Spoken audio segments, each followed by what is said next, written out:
ఇండియాలో అన్‌ఎంప్లాయ్‌మెంట్ పెరగడానికి నా వరకు నేను కొద్దిగా చిన్నగా స్టడీ చేశాను. సో, నాకు అర్థమైనంత వరకు నేను ఎక్స్‌ప్లెయిన్ చేస్తాను.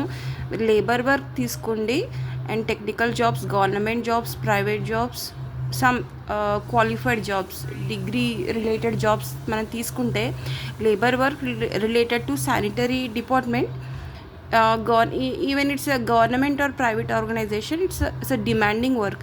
Labor work need to put efforts, physical efforts. ఇప్పుడు టెక్నికల్ జాబ్ తీసుకుంటే ఏంటంటే ఇది కూడా డిమాండింగ్ వర్కే. It need lot of skills. It's related to skills, actually related to skill మీదనే 90% డిపెండ్ ఆన్ స్కిల్. ఈ వర్క్కి స్కిల్ కూడా ఉండాలి, but alone skill is not required. Skill ఉండాలి, పనితనం అనేది ఉండాలి, ఫిజికల్ ఎఫర్ట్ అనేది ఉండాలి లేబర్ వర్క్కి. సో ఇప్పుడు ఇంకా సెకండ్ ఆప్షన్ చూసుకుంటే లాట్ ఆఫ్ ఎఫర్ట్. ఇక్కడ వర్క్ చేస్తేనే నువ్వు కరెక్ట్గా క్లీనింగ్స్ హైజీన్గా ఉంచితేనే, ఇప్పుడు ఏదైనా హాస్పిటల్ తీసుకుంటే ప్రాపర్ క్లీన్ చేసే వాళ్ళు ఉంటారు కదా, వాళ్ళకి మంచి ప్రియారిటీ ఇస్తారు. వాళ్ళు హార్డ్ వర్క్ చేస్తారు.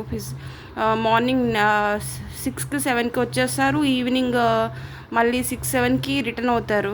Lot of physical effort. ఇప్పుడు టెక్నికల్ జాబ్స్లో ఏమవుతుందంటే ఆల్రెడీ ఏఐ వచ్చేసింది, మనకి ఆర్టిఫిషియల్ ఇంటెలిజెన్స్ వచ్చేసింది. దానికి డేటా అనోటేషన్ జాబ్స్ అనేసి కూడా ఎక్స్ట్రా ఏఐలో మళ్ళీ చాలా రకాలు వచ్చేసాయి. నాట్ ఓన్లీ ఏఐలో మళ్ళీ ఇంకొన్ని రకాలు వచ్చాయి. కోడ్ రాయాల్సిన అవసరం లేదు. ఏఐలో ఒక సాఫ్ట్వేర్ ఎంటర్ చేస్తే, ఏదైనా యూఆర్ఎల్ లింక్ ఎంటర్ చేస్తే మొత్తం కోడ్ వచ్చేస్తుంది.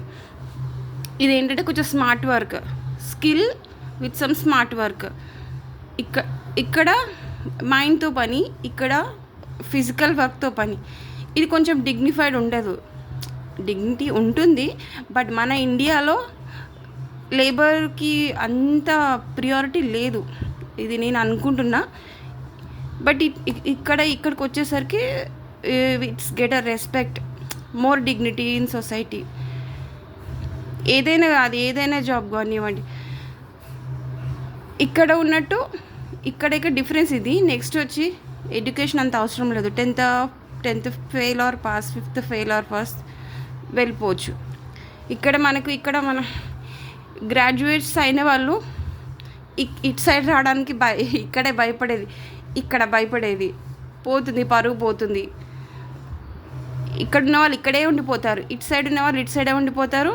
కానీ ఇక్కడ ఉన్న వాళ్ళు కష్టపడి ఇలా సైడ్ పార్ట్ టైం జాబ్ చేసుకుంటూ, కష్టపడి ఏదో చేసుకుంటూ ఇటు సైడ్ కూడా రావడానికి ఛాన్స్ ఉంది. కానీ ఇక్కడ ఇండియాలో డిగ్రీ క్వాలిఫైడ్ ఉన్న వాళ్ళు, డిగ్రీ క్వాలిఫై అయ్యి టాలెంట్, సబ్జెక్ట్ నాలెడ్జ్ ఉండి, బట్ ల్యాక్ ఆఫ్ స్కిల్స్ వల్ల వీళ్ళు ఇటు రాలేరు. వీళ్ళు ఇటు వెళ్ళొచ్చు, బట్ ఇక్కడ వాళ్ళు ఇక్కడికి మాత్రం రాలేరు. అది ప్రాబ్లమ్ ఆఫ్ డిగ్నిటీ. ఇంకోటి ఏంటంటే పికప్ ఉంటుంది, మీకు అంటే వేతనం. తెలుగులో చెప్పాలంటే వేతనం. చాలా ఎక్కువ హార్డ్ వర్క్ చేస్తే it nothing. You have to work hard, day and night you have to work hard, do extra some work. ఇక్కడ ఏమొస్తుందంటే, ఇది ఇంపార్టెంట్ యాక్చువల్లీ. ఇక్కడే మనకు ప్రాబ్లం వస్తుంది. శాలరీ దగ్గర ప్రాబ్లం, ఎక్స్పీరియన్స్ దగ్గర ప్రాబ్లం వస్తుంది. త్వరగా మనం హార్డ్ వర్క్ చేసేస్తే వాళ్ళు కొంచెం the company person will impress by your work and increase your pay out.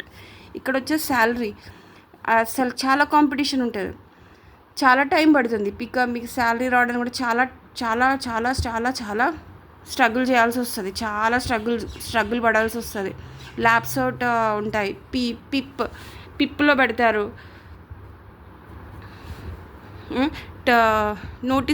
నోటీస్లో పెడతారు. If you not perform well you will be చలో దొబ్బ ఇక్కడ నుంచి, అట్లా ఉంటుంది అనమాట.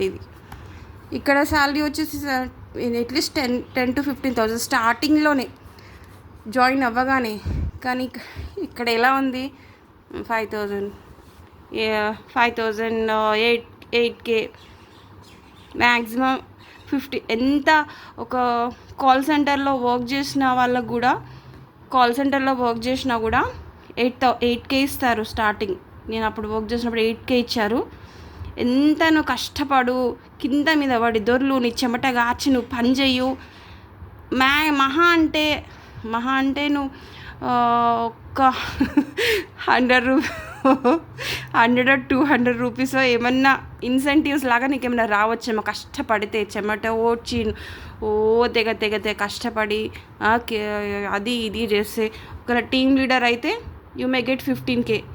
నేను నార్మల్ కంపెనీస్ గురించి మాట్లాడుతున్నా, ఎంఎన్సీ వేరే ఉంటుంది. ఇంతే 15,000. అందుకే అన్ఎంప్లాయ్మెంట్ పెరిగేది కూడా ఈ రీజన్ వల్లనే. ఇంతే నేను చెప్పాలనుకున్నా.